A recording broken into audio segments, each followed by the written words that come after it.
Hello everybody, it's that college football guy here. Another video. Got a chance to do one earlier since I'm now delivering here in Clayton, North Carolina, so I figured I'd get this one in because I have no idea where I'm going or how well the reception's going to be, and the fact that the video from yesterday didn't technically go on the channel until after midnight today.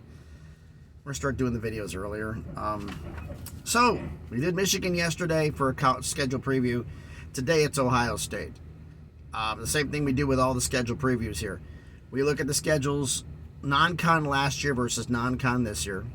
Which one was tougher? Then we're going to do a full schedule review last year with scores and this year. And we'll see who's tough, which schedule's tougher. You let me know down in the comments what you think about it. But first, let's get to it, do the little non-con comparison here before we do scores. Last year, Big Ten only plays 3 non-conference games. They're non-conference games, all 3 at home. Home against Notre Dame, home against Arkansas State, home against Toledo. 1 Power 5, 2 Group of 5. Okay. This year, home against Youngstown State, home against Western Kentucky, and at Notre Dame. 1 Power 5, 1 Group of 5, 1 FCS. That alone should say the schedule is tougher. It's just weaker than it was the previous year. But at Notre Dame, think about it. Ohio State with no C.J. Stroud and Sam Hartman coming into Notre Dame. And you're in South Bend. And you barely won last year. With all the horses. You let me know down in the comments what you think was tougher. Last year's non-conference schedule or this year's non-conference schedule. But let's do a full schedule review here. Everything that happened in the 2022 season. All right. They started off the season on a 5-game homestand. Ohio State, at first 5 games of the season were at home. Home against Notre Dame, 121-10. Home against Arkansas State, 145-12. Home against Toledo, 177-21. Home against Wisconsin, 152-21. Home against Rutgers, 149-10.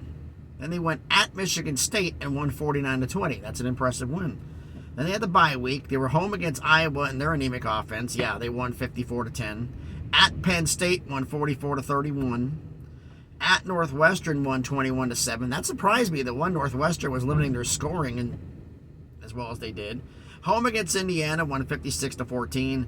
At Maryland, won 43-30. And home against Michigan, lost 45-23, and then lost to Georgia in a heartbreaker, 42-41 in the College Football Playoff Semifinal.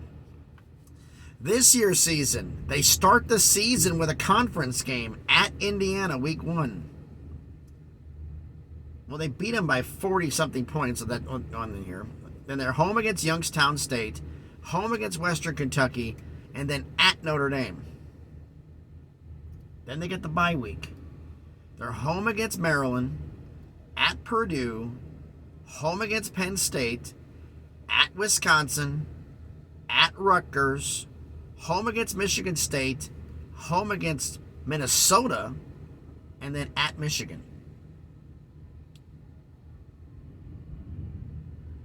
Let's see. You blew out Wisconsin at home last year. Now you got to play them on the road. You blew out Rutgers at home last year. Now you're on the road. You played Michigan State on the road. Now you play them at home, and you beat them on the road. Played Penn State on the road. Got a good win. Now you got to play them at home. Played Indiana at home. Now you play them on the road. Played Maryland on the road. Got a solid win. Now you play them at home. Michigan, you lost at home. Now you play them on the road after losing 2 straight to Michigan.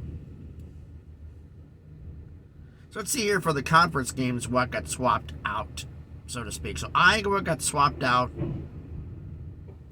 for Purdue. And Northwestern got swapped out for Minnesota.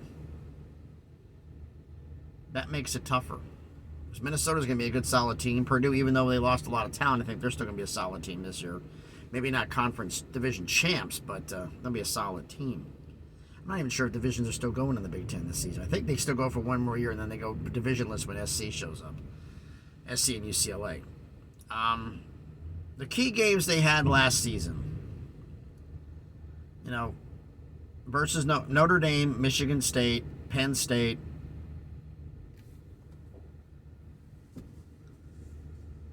and Michigan.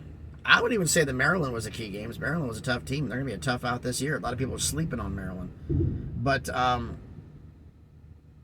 of those games, 3 of the 5 were at home. 3 of the 5 were on the road, excuse me. They lost one. They were 1-1 at home, but 3-0 on the road. This year, Notre Dame, Maryland, Penn State. I'd have to say Minnesota. Was it Michigan? You say Minnesota, I'll say Michigan State and Michigan again. Michigan State has to do something this year, so I'm going to call it a key game this season. Of those key games,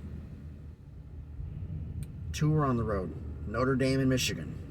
The rest are at home.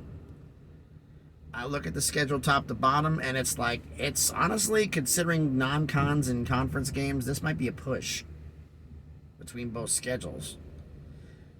I mean, you look at Iowa's, but I think realistically, though, I have to give the edge of this year's schedule being tougher because you swap out Iowa for Purdue and Northwestern for Minnesota.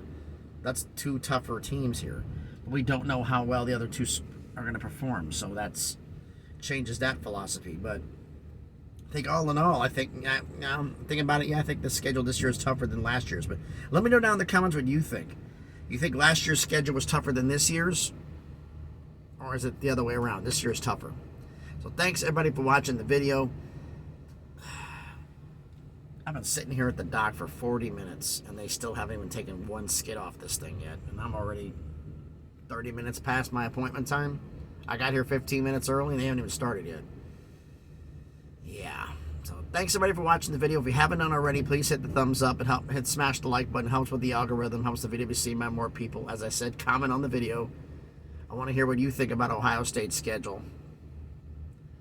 And haven't done it already, subscribe to the channel. On our way to 400 subscribers on that slow crawl to 1,000. See if we can get there. So thanks everybody for watching the video. Hope everybody's having a great Monday morning. It's gonna be fun here. Yeah, I'm wearing a long sleeve shirt. Well, went to bed, it was 50-something degrees, 60-something degrees in North Carolina. Wake up, 30 degrees. I travel 10 miles east, it jumps 20 degrees. It's in the lower 50s. Now it's almost 60. Crazy. So thanks everybody for watching the video. Hope everybody has a great Monday. Be safe out there and please be good to each other.